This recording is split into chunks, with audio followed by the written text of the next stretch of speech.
Hello, welcome to A Moment in Time with Nex. If you don't know me, I go live every single day. I have been live every single day for almost 6 years straight, every single day since January 5th, 2017. This stream is being done on November 21st, 2022 at 8 p.m. and we are doing a review on this book that I really loved. I'm gonna give it at least 4 stars, maybe 5 stars, and I'll tell you why it might not be a full 5 stars at the end. It's called Mating in Captivity, Unlocking Erotic Intelligence by Esther Perel. And this book was so good. I have so much to say about it. So let me get all my little notes in front of me here, and we can dive in. So if you don't want to sit here and listen to me talk through all of this and potentially engage with comments in the live stream and therefore maybe get off on some tangents and unrelated content, then you can sign up for my email list, my book reviews emails, which I send out every few months. I will be sending one out hopefully on Friday of this week in just a few days, which will have this book, the book that we did on our last review, and then the next one that I'll be doing called White Fragility as well. So you can sign up for that at nexjuice.com. It's just my username.com, NexJuice.com. NexJuice means a connected group of people who value positivity. And this book is a great source of positivity, in my opinion. I personally learned a lot in this book. Not so much, I think a lot of these things I kind of maybe understood intuitively or just through like basic social nuance understanding, like social skills. But as I read it in plain English, so many light bulbs were going off and so many things made sense. And now I'm starting to notice all of these different dynamics in my own relationships and other people's relationships as well. Hey Art, first comment to the broadcast. How you doing tonight? So let me preface it. I'm going to be probably jumping all over the place a little bit because there are a lot of different ideas in this book that I thought were really amazing and insightful and interesting, but I didn't necessarily organize them into any logical flow, which is perfectly in the essence of erotic energy, which doesn't really go in like a step-by-step plan. It's kind of more fluid. And that's actually part of the analogy that she uses right in the first chapter, which I'll read a little snippet from it for you, which is the wave and the anchor. So she talks about this dynamic between desiring a safe, secure, close, intimate relationship and love, and then desire, passion, eroticism, you know, that fiery kind of sexual energy. And she calls it the anchor and the wave. And here's how she puts it. We all need security, permanence, reliability, stability, and continuity. But we also have a need for novelty and change, generative forces that give life fullness and vibrancy. Here, risk and adventure loom large. We are walking contradictions, seeking safety and predictability on one hand, and thriving on diversity on the other. I think that's a pretty cool way of putting it, and that's really what this book is all about, is kind of this balance between this desire that we have for close, intimate, loving relationships and this desire we have for like this undying passion and you know, just feisty, like erotic energy and experiences. And a lot of people have difficulty having both. Some couples seem to have a pretty good time with this. I personally am one of the fortunate souls who has had my longest relationship was 7 years, one was 4 years, but over the last 11 years between these two relationships, not only was I able to have good closeness and intimacy and security with my partners, but also didn't really notice we didn't become sexually inactive, and I didn't really feel like we lost that spark between us. Our relationships ended for other reasons.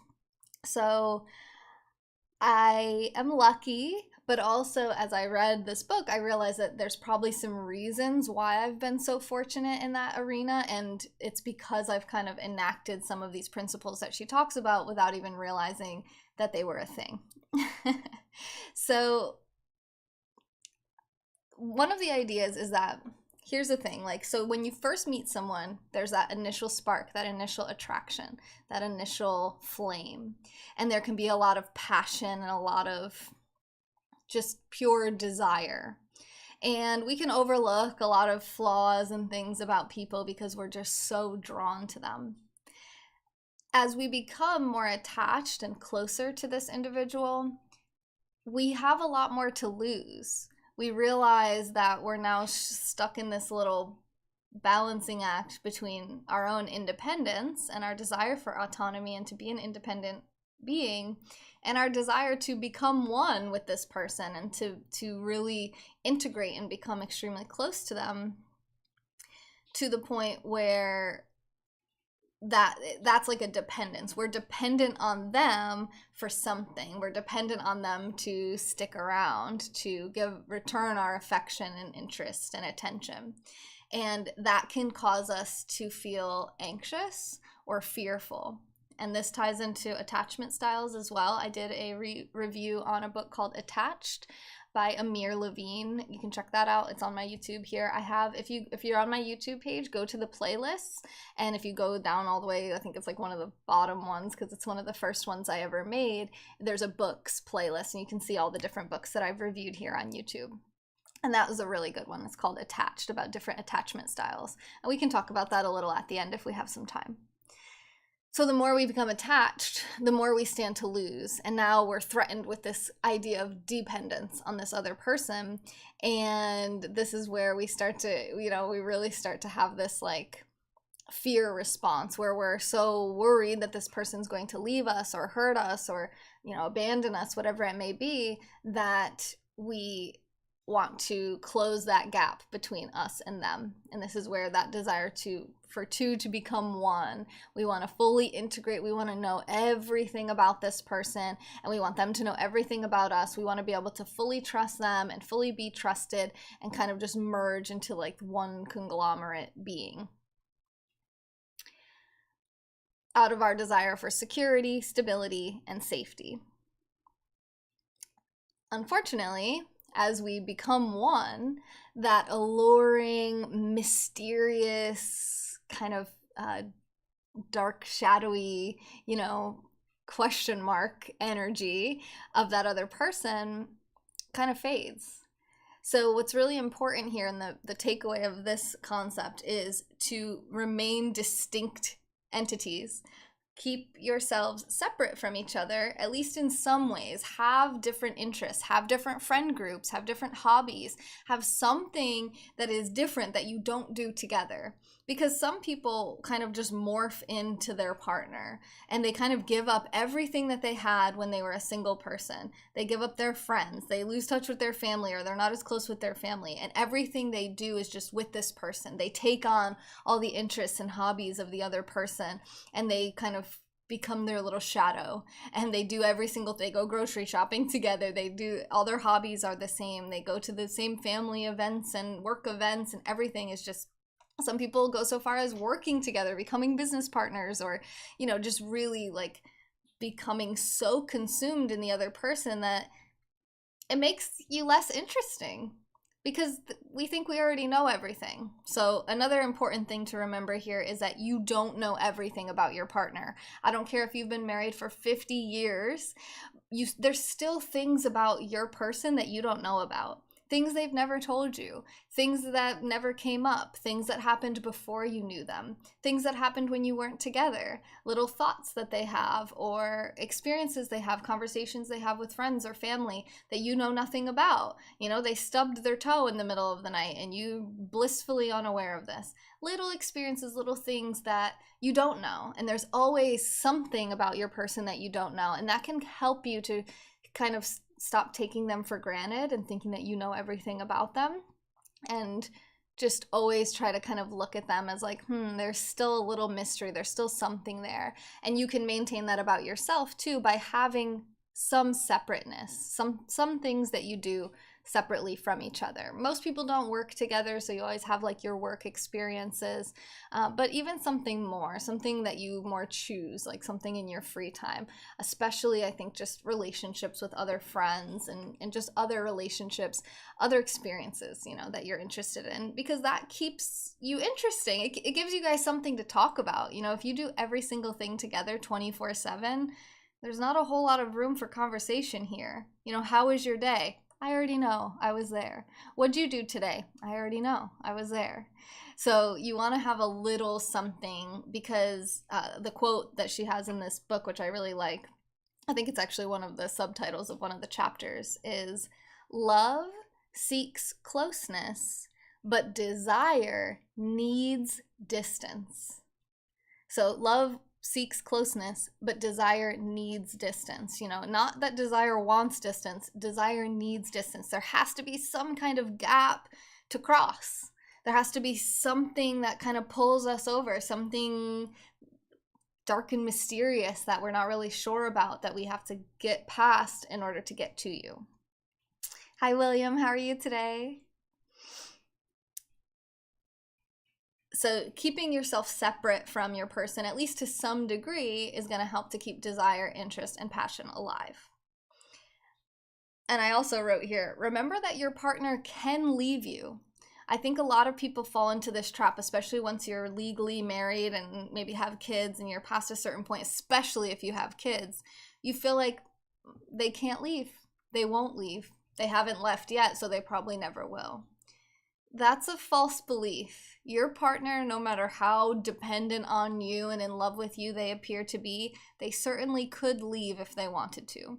They could certainly fall for someone else or go be with someone else if they wanted to, or they might even prefer to be alone. So don't take them for granted.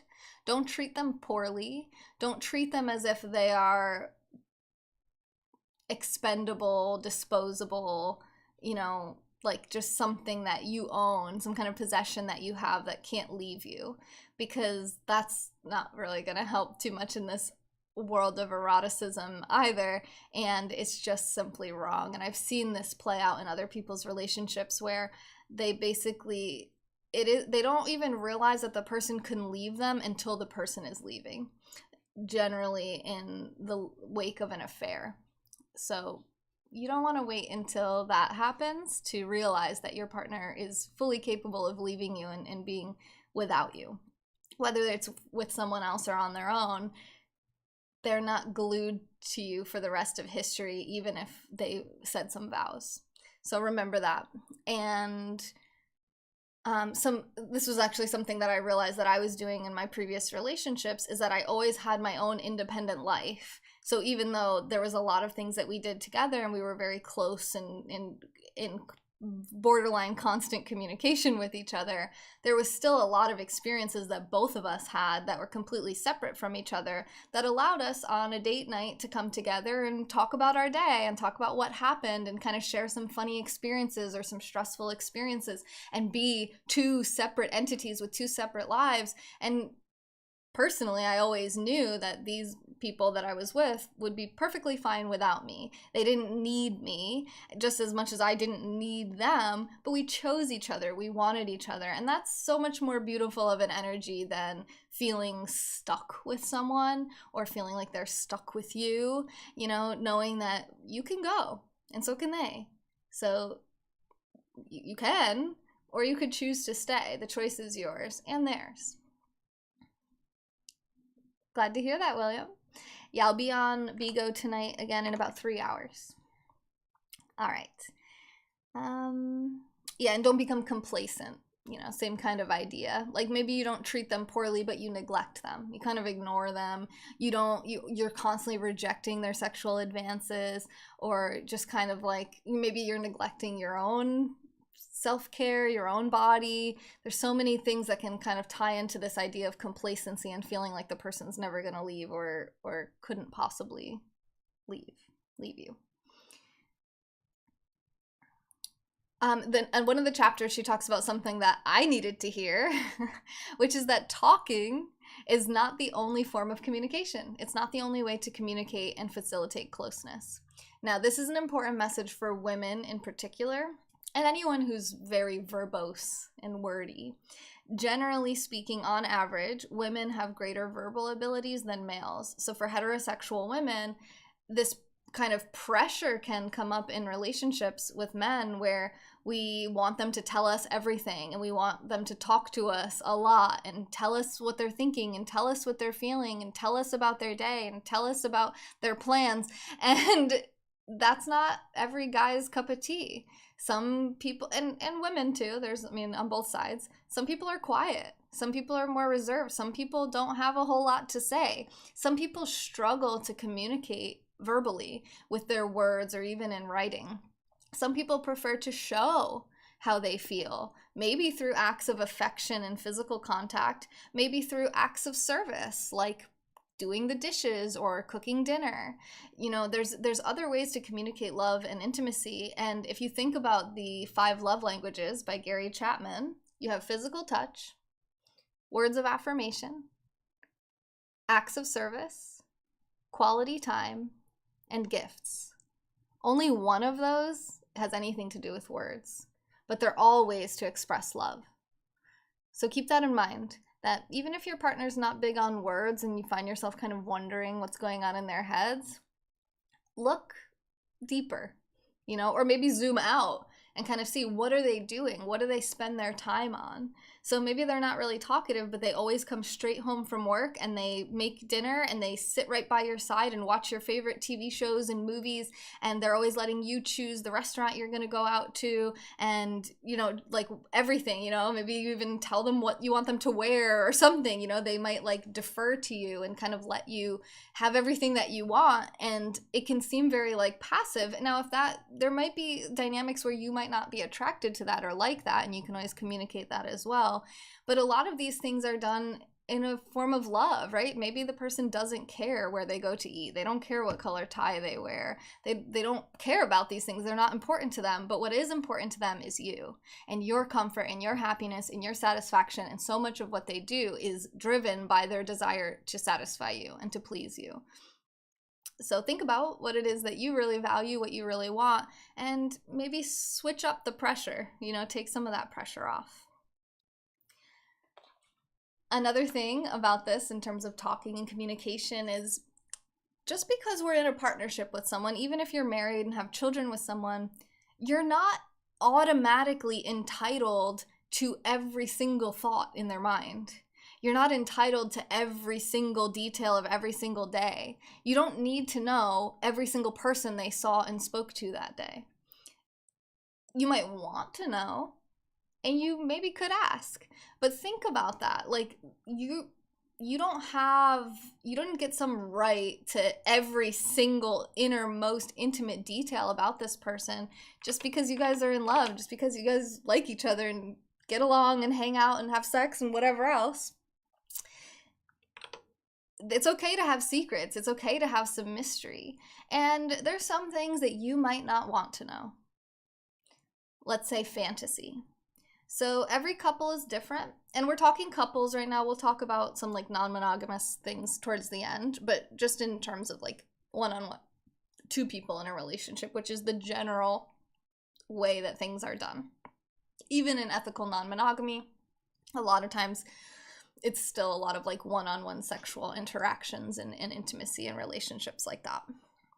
So fantasies. Yeah, I lost my train of thought for a second. Sorry about that. Yeah, it was a good chapter. Yeah, we read that one when I was in Utah. And I was like, when I was reading it, I was like, this is so good, so fascinating. They used an example of like a guy who married a woman who didn't speak any English. And he's like, she's the only woman who would ever love me because I didn't he was very quiet. And he's like, I didn't have to say anything. He's like, we could just take each other's hands and kind of lead each other one way or the other. We cooked together a lot, and we would like maybe watch shows and movies together or read books near each other.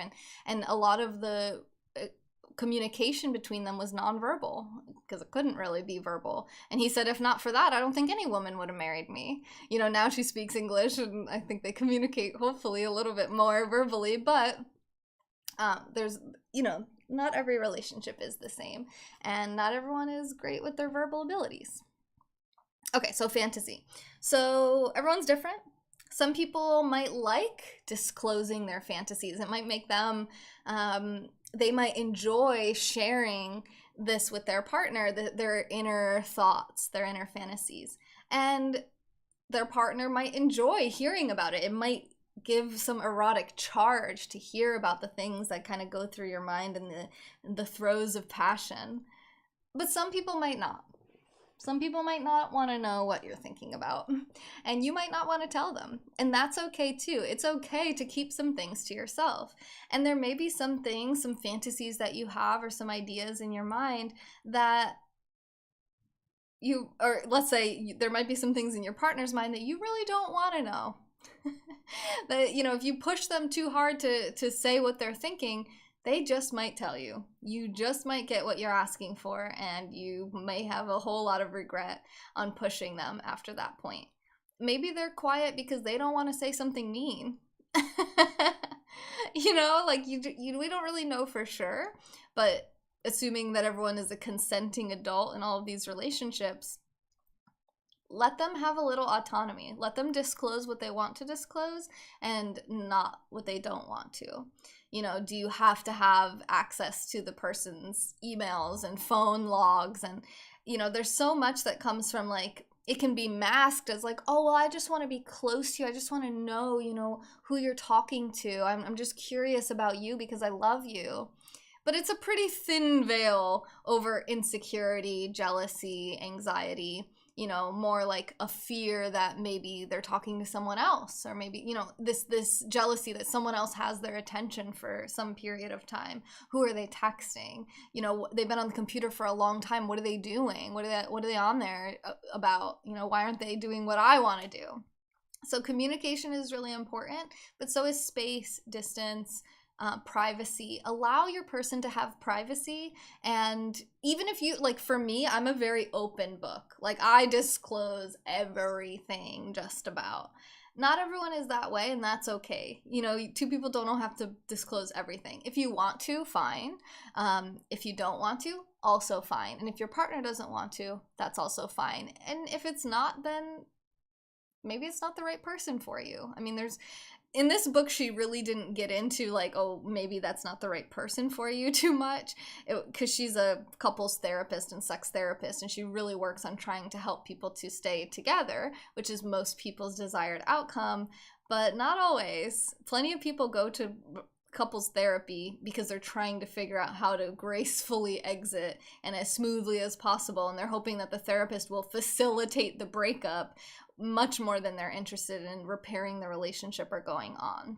And I'm one who has no interest and no real no attachment to ideas of forever with one person. That's fine if that's what you want and that's what you know, your focus is, and if you have that, great.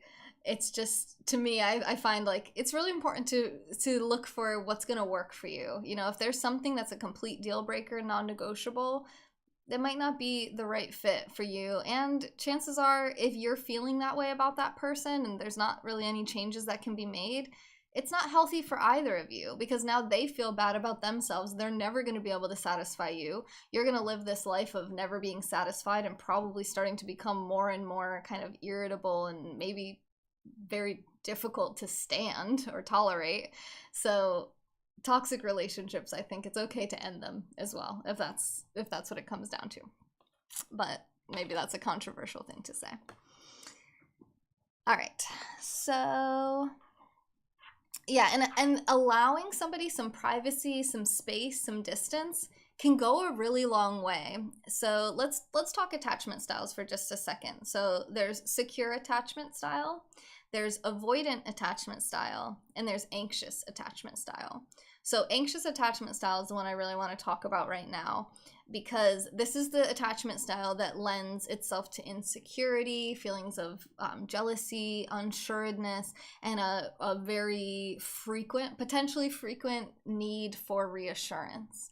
You constantly need the person to prove that they're just talking to their brother and not some girl that you don't know about, or that they need to prove that they love you somehow. You know, they have to do all the things that you want them to do to prove that they care about you and love you.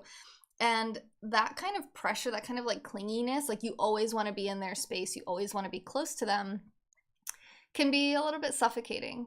And when you give that space, when you back off, you've now created a space for them to come to you, which could be the greatest reassurance of all time. What greater reassurance is there than the person will come to you? Just give them some space, because if you're always going to them, they don't ever have the chance to come to you. So you're like thinking, oh, well, they never come to me. Well, in what instance did they have the opportunity to do that? The moment they came home and walked through the door, you were up on them. How was your day? What'd you do today? What do you want to do for dinner? You know, it's like, whoo, give them some space. Let them go, like, take a walk or a shower or watch some TV and, like, play some games, whatever. Like, give them some time, some space. Be doing something. Keep yourself busy somewhere else. They can come to you. They know where to find you. They have your number. It's going to be okay. We're all adults here. We can have a little bit of space, you know? And also, I think putting yourself in the other person's shoes to the best of your ability can help a lot too. Understanding love languages, what theirs are, what yours are. Understanding attachment styles, what theirs are, what yours are, can really help to start to try to see things differently. You know, physical distance can be helpful as well if you're like have like some type of long distance relationship, or a relationship where, you know, let's say like someone travels for work or something. They say absence makes the heart grow fonder. A similar kind of idea here, right? Like she says, desire needs distance. Only when the person's not around so much may you realize, wow, I really do miss them. I miss their presence. I actually miss them checking on me all the time and kind of being around, you know? And it's like they wouldn't even notice that because they just felt so frustrated with you all the time. They couldn't even notice how much they actually kind of like that. They like your little neuroses. They like to feel like someone cares about them that much, you know, even though but they couldn't really like realize that until it was gone, and hopefully not completely gone like the relationship ended, but just through. And a lot of like couples therapists will actually have people take time apart from each other, or they'll have a rule where they're not allowed to touch or they're not allowed to have sex for a certain period of time, and then all of a sudden they haven't had sex in a year, and now that they can't, all of a sudden they want to. You know, it's like creating this distance can actually be super healthy and super helpful for a relationship. In one instance in the book, she actually had a couple, there was a guy and a girl who came together. And like we talked about earlier, the woman gave up everything. She gave up her friends, her relationships, her job, I believe. Like she just, everything was about this man. Her life now revolved around this man. She moved in, their lives became one, and it was basically just his life, and she was like a supporting role in his life. And he was no longer attracted to her. There was no mystery, there was no distance, there was no space, there was no otherness about her. He knew everything, you know, in his mind. So in that instance, she actually had the woman move out. She was like, go get your own place. Let's put a little space. Reconnect with your friends. Make some plans. Get a job. Build your own life. And boom, it completely fixed their relationship and I don't know about completely fixed it, but it fixed the sexual aspect of their relationship that had been lacking, because there was that breathing room and there was that kind of like space created. Now she's not in his bed every night, and now he might think, oh crap, I want her here. You know, maybe not 24/7 every single moment she's breathing down my neck, but I like having her around, you know, as long as we have some things that we can split up and do separately from each other. It's kind of this idea of mutual respect too, right? If someone says they need space, don't panic. It's okay.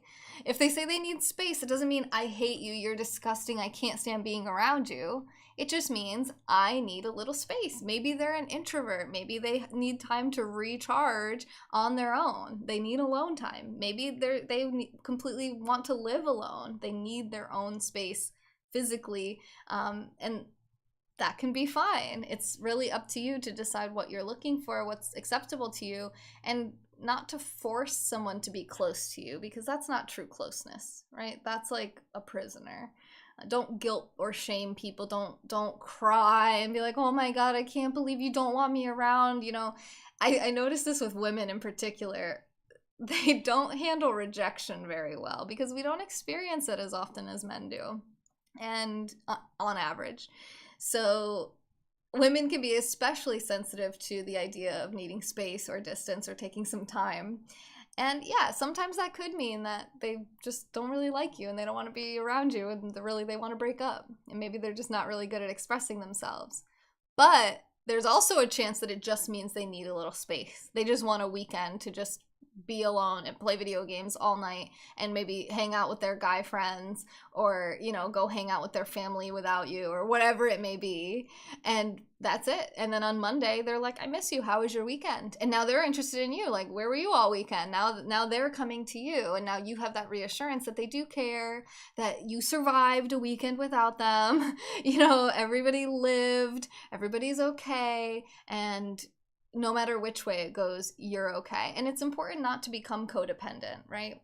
You don't want to be fully dependent on someone else for your own sense of self-worth and value. So if you're feeling that way, that's something you have to work on. You can get your own individual therapy and start working through that, because that's not really their obligation, right? It's not their responsibility to make you feel okay with yourself. That's just going to be smothering and not at all sexy. Good luck having them want to, you know, be intimate with you when they're like your caregiver, taking care of you and reassuring you all the time. It changes the dynamic. You're no longer this like sexy, mysterious woman. Now you're like this insecure child who is, you know, they can feel almost more like a father figure to you. And that's not going to make them want to have sex with you. So keep these things in mind. She talked about something I thought was really interesting about our culture, at least in America. This egalitarianism culture of all things being equal, everyone being equal, male and female. And particularly with women, with like gender roles and female repression and suppression, and how it's like we think, okay, we're supposed to be independent, powerful, strong women, right? Independent is like one of the key words here. And we don't need a man, you know, and we're just the same as men, right? Rejection of traditional gender roles, and I can go out and work my own job and be a boss bitch. That's totally true and fine and great. But remember that the rules of the society that we live in are not the same rules as the bedroom that we play in. A lot of fantasy and a lot of erotic energy comes from things that are kind of naughty, things that you're not supposed to do. Power plays, right? This kind of power dynamics of aggression or like dominance and submission. And it can go either way, right? It doesn't have to mean anything about you as a person just because you enjoy being submissive in the bedroom or being dominant in the bedroom. It doesn't have to translate into your day-to-day world. Just because you let somebody choke you and, you know, like dominate you in your sexual life doesn't mean that in the real world now you have failed womankind everywhere because you've let the patriarchy win. You know, it's like it part of what may be alluring about it to you is that you're constantly on top of your ish everywhere in your life, and you want a chance to just lay back and relax and let someone else take charge. And this goes for men as well. If a man wants to be submissive in the bedroom and a woman wants to be dominant, that's okay. That doesn't mean that you're any less of a man or she's any more of a man just because traditionally with gender roles, the man is like the breadwinner and the dominant kind of protector of the family. He might want to break too. He might want to be able to just kick back and relax and let someone else take charge as well. And what's wrong with that? You know, a lot of and the other thing about sexual fantasy is that it's different from other kinds of fantasies. So if you say to me, oh, I have this fantasy that I'm, you know, that I like, not a sexual fantasy, but just like some visualization of your future, that I have this big beach house, this mansion on the beach, and, you know, I have all of these fancy cars. Well, chances are you probably would like to have those things in real life. But with sexual fantasy, it's much different. And I can say this from experience, my own fantasies. A lot of fantasy is not something that we want to have happen. There's a great show. Is it this show, I think it's called Sexplanations, or is it called Sex Explained? There's two different ones. They're both good. I think it's Sex Explained on Netflix. And they do like these mass surveys where they ask all these different people about their sexual fantasies and ideas and all these different sexuality related topics. And one of them, it was about like the threesome. The idea of a threesome was one of the most common fantasies among men and women. However, only I forget what the percentage was, but it wasn't 100% that would actually want to do the fantasy. It's sometimes with sexual fantasy in particular, it's fun just to think about it. And again, some of the fantasies could be wrong. They could be taboo. They could be rejected by society. If someone knew that you had this fantasy, you could potentially be fired. So maybe it's best to keep it to yourself, some of them, and that's okay. You can keep things private. You can keep things to yourself. Have your secrets. It actually can make you more desirable because, again, it kind of maintains that distinct otherness about you. And just because you fantasize about it doesn't mean that you want to act it out, that you want it to happen. It's just a fantasy.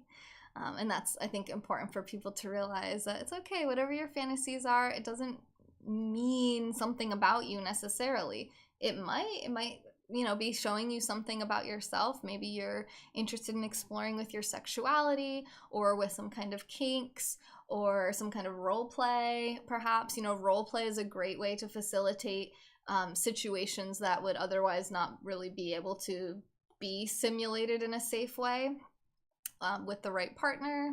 You could try something like that. There's so many different ways to think about this, but what we need to do is we need to let go of guilt and let go of shame because there's nothing shameful or guilty about a sexual fantasy, right? There are certain actual sexual behaviors that are illegal, and also anything that does not involve the consent of the other person, also not okay.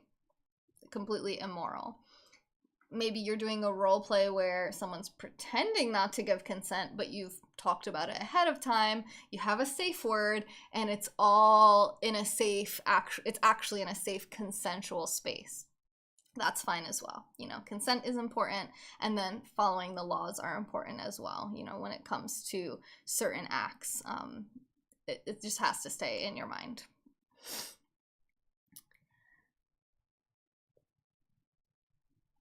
Just want to make sure I said everything I wanted to say about that. I think so.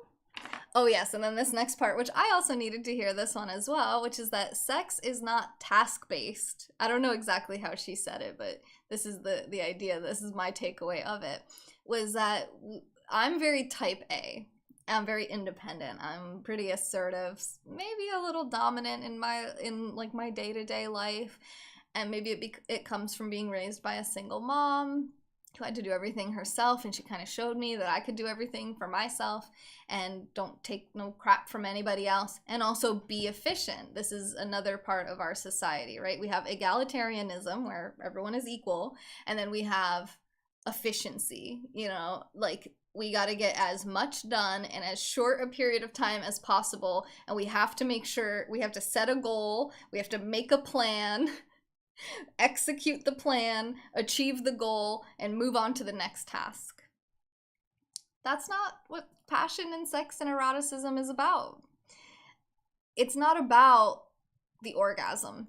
That's not the sole focus of the sexual experience, is to achieve orgasm for either person. In fact, pressure and expectations about orgasms can kill any potential for an orgasm to occur. Trying to tell someone, oh, I am gonna make you orgasm, that can be a little bit too much pressure for them, because then it's like, oh God, what if it doesn't? What if I don't? Now I'm letting them down. They think they're gonna do this thing, and what? It's too much pressure. And the expectation, there's gonna be an orgasm here, 2 orgasms, however many orgasms from however many parties. And having that expectation, well, now if one person or neither or whatever, if it doesn't happen the way that you planned for it to happen in your head, now you're let down, which also isn't sexy. Having some expectation and then feeling let down and being kind of None of that is facilitating, oh, I really want to go have sex with this person again. I'm feeling this great connection with this person. I feel connected to them. So instead of having your goal be orgasm for either person, have your goal be pleasure. Just feel good. Do stuff that feels good. And it's a balance between selfish stuff that feels good for you and service to the other person, stuff that feels good for them. Experiment, explore, play, see what happens. Don't put a time limit on it. Don't rush. It's not a race.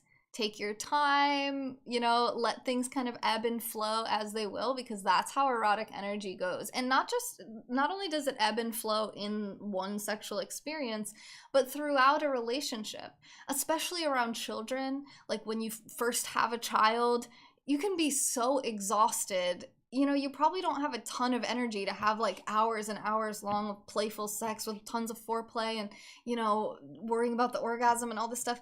Do what feels good for you. And if it's just like, if you're just not feeling it, that's okay sometimes too. If it becomes this ongoing problem, communication is important, and experimenting, exploring. And I would also argue that ethical non-monogamy can come into play with these types of things in a really, really powerful and helpful way, if you are open to that, and if you are secure and stable enough in your relationship to explore that as well.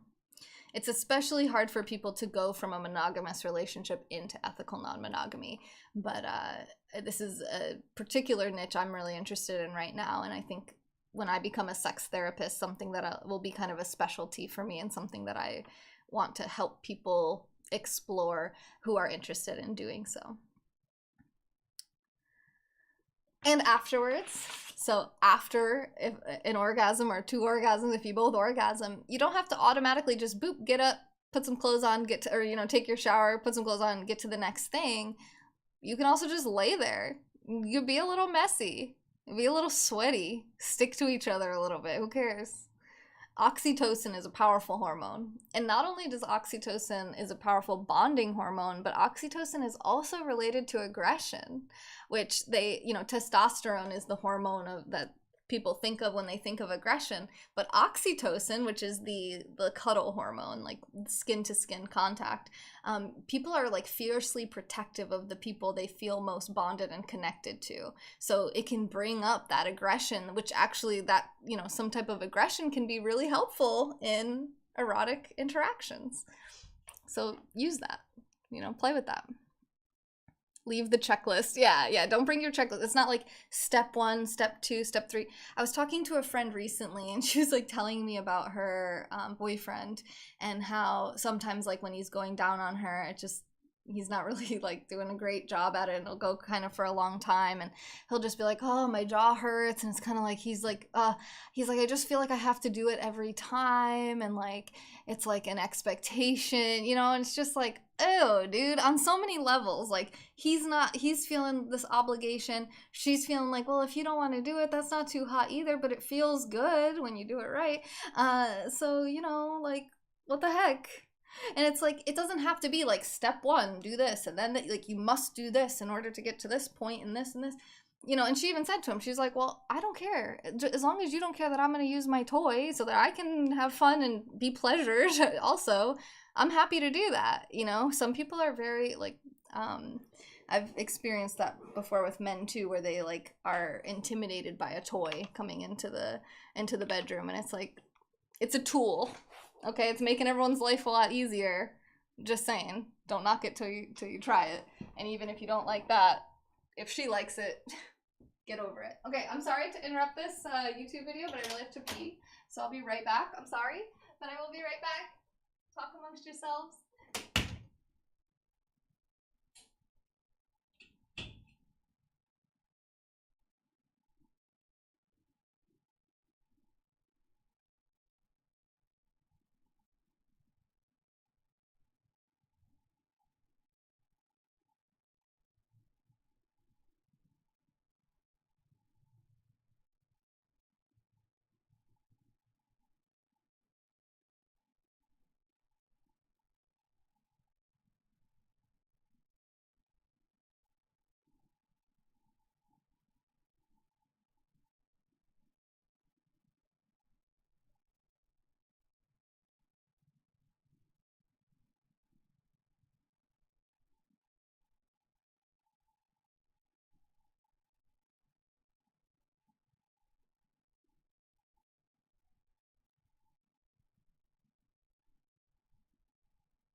Okay, sorry. All this talking about sexy time got me too excited. All right. Wait, I don't need these. All right. Where were we? Okay, on to the next. So this was an interesting thing that I didn't really think about before, which is that some people have difficulty sexualizing their partner after certain milestones in their relationship. For instance, proposing or getting married. It's like some people have this hang up where it's like, this is my wife and I would never objectify my wife. Another one is having children. Well, she's a mom. I wouldn't objectify a mom. You know, what's sexual about a wife or a mom? She's not your mom. Okay, let's get that clear.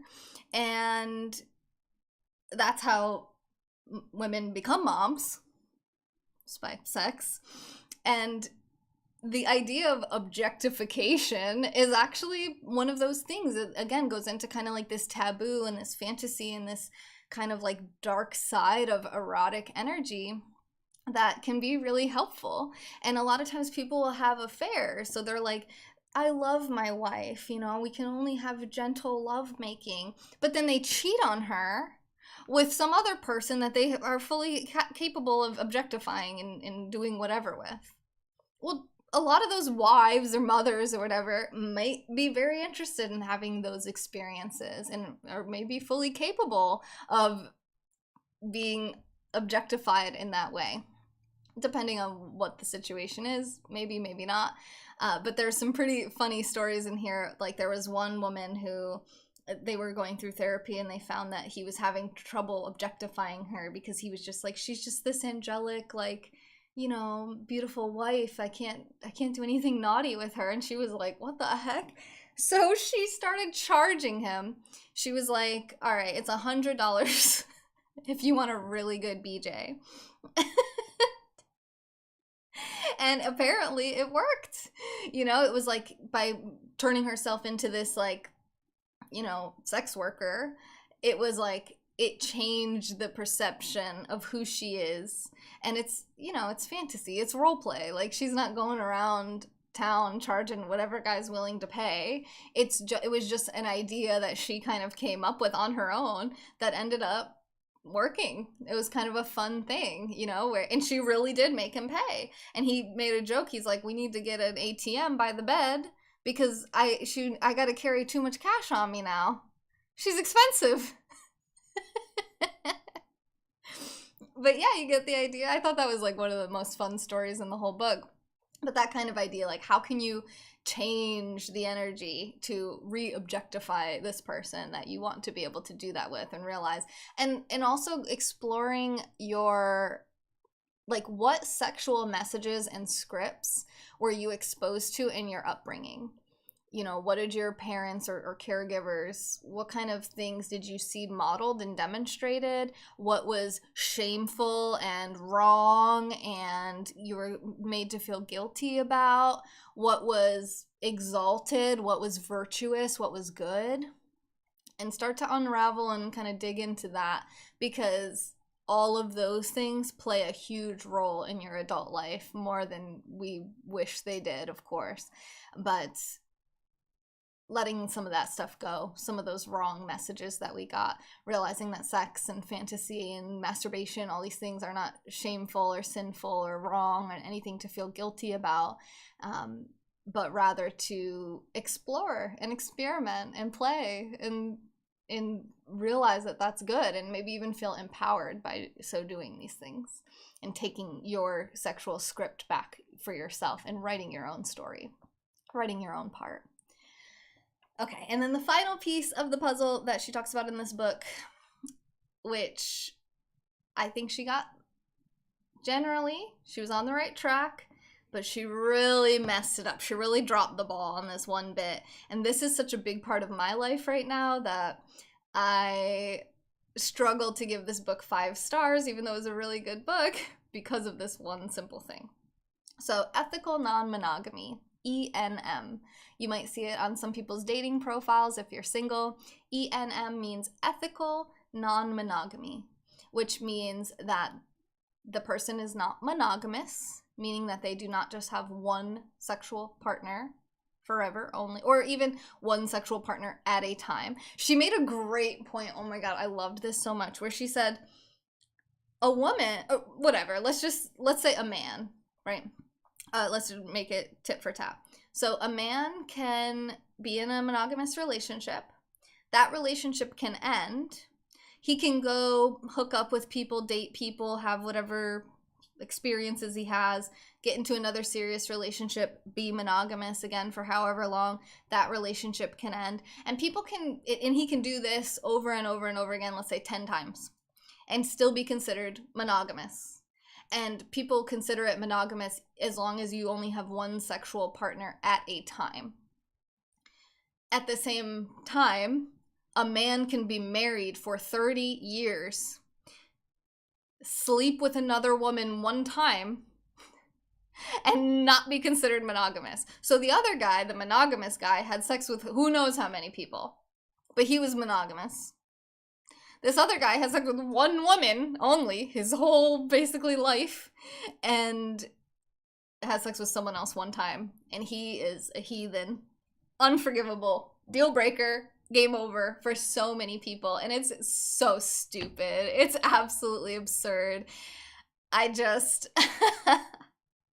I'm so over this BS, puritanical, Christian, religious, whatever, patriarchal BS that we should only have one sexual partner ever, forever. Or if we're gonna have another one, then we have to cut off the other one so we can go explore the other person. What if the original person, what if we're perfectly happy with them? We just wanted to experience this other person. Like, why does that have to be the end all be all of everything?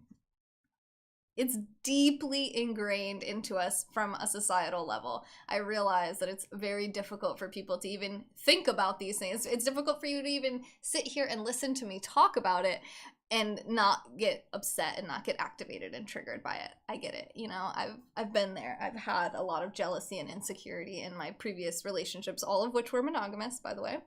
And only in my exploration of ethical non-monogamy did I become free from jealousy, which is something that I wanted so desperately for so much of my life. I wanted to be free of jealousy, which I'm not completely, I mean, there's still jealousy, right? I mean, I'm still a human. I still have normal human emotions. It's not like I will never be jealous of anyone for anything ever again. But that like anxious fear that if my person is attracted to someone else, that means something about me in a negative way. That means I'm less attractive. That means I'm unattractive. That means that he doesn't love me or she doesn't love me or whatever. No, that's not what that means. From my own experience, having feelings for more than one person at a time, one of them doesn't mean anything about the other one. They're both great. I like both. What's so wrong about that? So the ethical part of non-monogamy in ENM just means that you're not lying to anyone. There's no deception, there's no manipulation, there's no lies. Everything's on the up and up, everything's out in the open, and there's open communication about these things with your partners. Also, sexual health is important in these practices as well. So some examples of ethical non-monogamy are swinging, which is like couples that hook up with other couples. And there's a lot of different ways that they can do that. There's things called soft swap, which is like anything but actual penetration. There's full swap, which involves penetration. Some people like just go with one gender or the other. There's all sorts of rules that people impose on it. Personally, the more I research, the more I experience, the more I learn, the more I think there should be very few rules. I think the primary rule, I think for me, 2 rules. 1, sexual health. So if my partner is going to be with somebody else, they have to practice safe sex. If the person has a clean STD test and everything is good, fine. It's not like they have to use a condom every time, but if there's no sure way to know, even a condom doesn't protect you against herpes and things like, you know, so if something does happen, I need to be disclosed that information before I'm intimate with that person again. simply out of the interest of health, right? This isn't like a rule that I'm imposing on someone because I'm insecure or jealous or something. This is because I don't want to get a disease. I don't want to, and I don't want to spread it to a potential other partner that maybe I'm having, you know, like that's just health. It's just like, you know, if you're sick, stay home. You don't need to go out and get everybody else sick. You know, be honest. Disclosing about that is important. And then the second rule is open and honest communication. If I ask about something, I expect the truth. Okay? Even if someone says, okay, well, like if I ask something personal about another partner of theirs that they don't feel that they have the right to disclose to me, they could tell me that. They could say, oh, that's not really my story or information to tell you.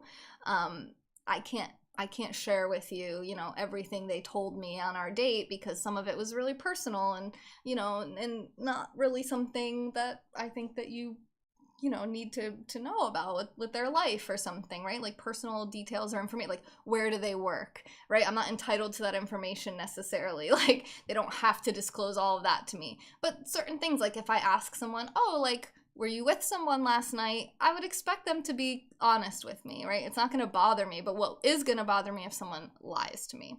So I think being honest and then being clean, being healthy, you know, and maybe I shouldn't say clean, but practicing healthy, safe sex practices is all important. And those are my 2 rules. Some people have a lot of rules. No kissing, no whatever. You got to be in the same room, you know. Some people, you got to be in separate rooms. Like, some people have only the girls are allowed to do stuff with each other. Like, there's all sorts of rules. Some people, you have to use a condom every single time. Some people, you have to take a shower before you come home or before you come be with me again. Like, full shower, brush your teeth, everything. You know, there's all sorts of, like, preferences and requirements. And that's all fine and well. So that's like swinging.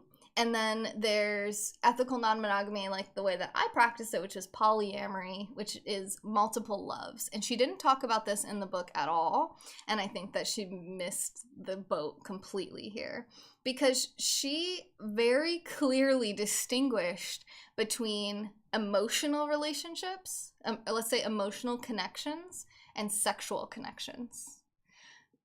Now, I don't know about y'all. I've heard from people in the world, predominantly men, that they could absolutely have sexual connections with no emotional connections.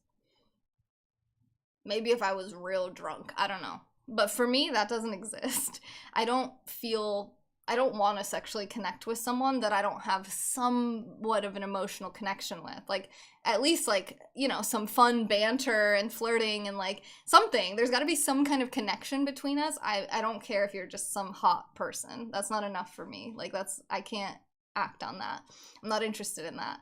And it's called being demisexual. You have to be emotionally connected to someone to be sexually attracted to them.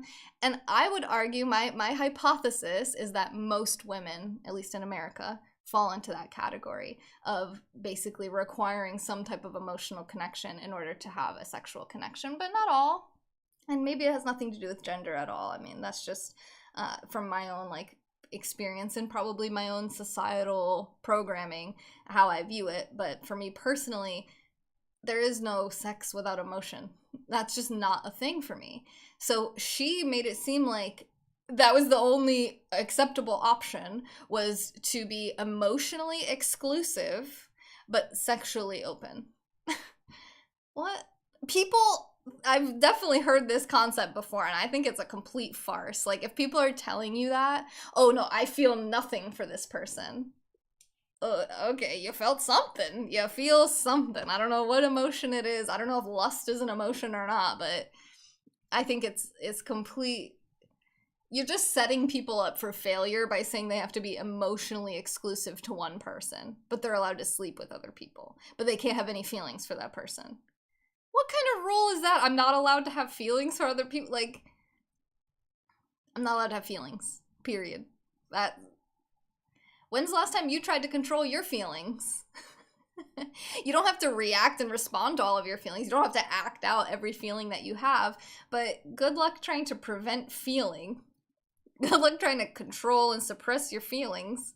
Such BS. So she totally messed that up. I think she was right there. She was so close. She was talking about swinging and like ethical non-monogamy and allowing people open marriage, open relationships. She made a great statement that I loved where she said, you know, she meets people all the time that say things like open marriages are such a farce, you know, you're just setting yourself up for failure. Open marriages never work. And she was like, oh, interesting, because closed marriages always work, right? We don't have a 50% divorce rate or anything like that, right? And what they've found in research that I've done outside of this book, I don't know if she mentioned it in there, is that people who practice ethical non-monogamy have the lowest rates of jealousy of all types of couples.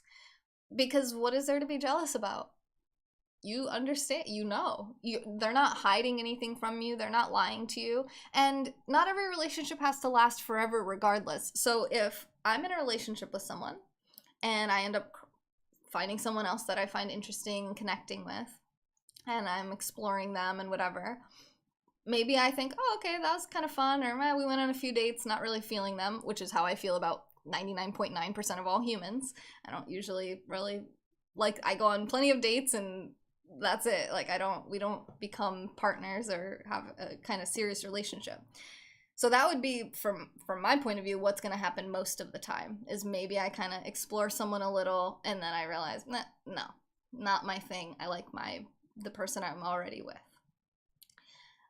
Maybe something else happens. Maybe I'm exploring someone and oh my God, I didn't know there was any person like this on earth. They are so amazing. I'm head over heels in love with them. You know, original partner who, and maybe I fall out of love with one person and in love with another person, possibly.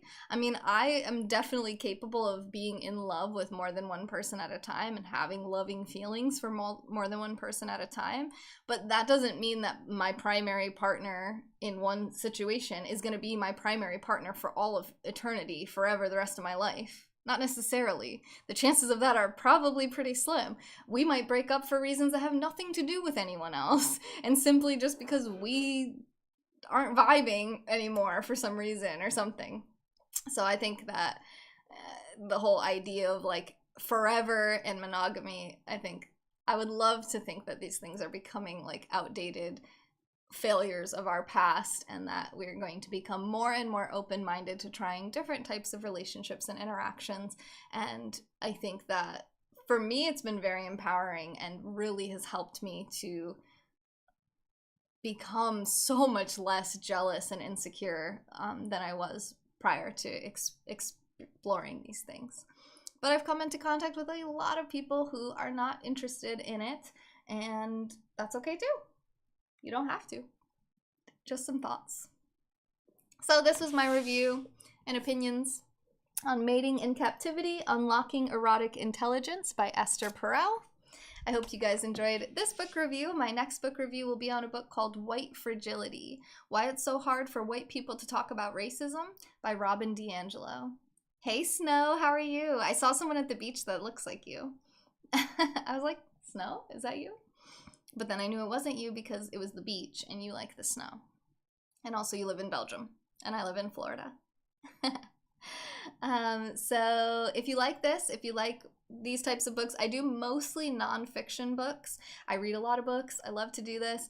You can subscribe here. You can check out my playlist. It's called Books. But you can also sign up for my email list where I send out a little written blurb about each of the books with a link to the YouTube video like this associated with that book review, so that you can kind of have everything all clear and concise. And then I also link to the books on Amazon, so if you want to go add it to your own shelf and buy it that way, you can do that.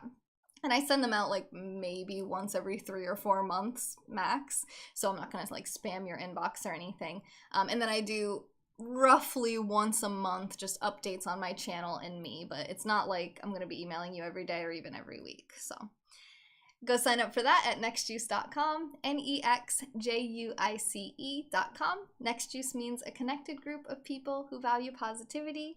I go live every single day. I have been live every single day for almost 6 years straight. and I go live on a lot of different places with a lot of different kinds of content. So I was live earlier on Bigo for about an hour doing singing bowls at the beach. It was really nice and warm here in Florida today, so I did go to the beach. And then I'm going to be doing singing bowls again as a special promoted Bigo broadcast on their live house. So it'll really help me out a lot if you're able to come and engage. It's only a 30-minute promotion. They'll put me on the front page of Bigo, and you can vote for me, and it really helps me out a lot. If I win, I get extra money for doing it.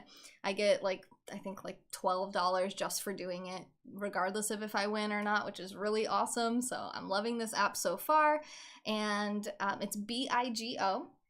My username is the same over there, NexJuice, NEXJUICE, and that's going to be happening in just over 2 hours at 11:15 p.m. Eastern Time. I'll be going live, and then the live house starts at 11:30.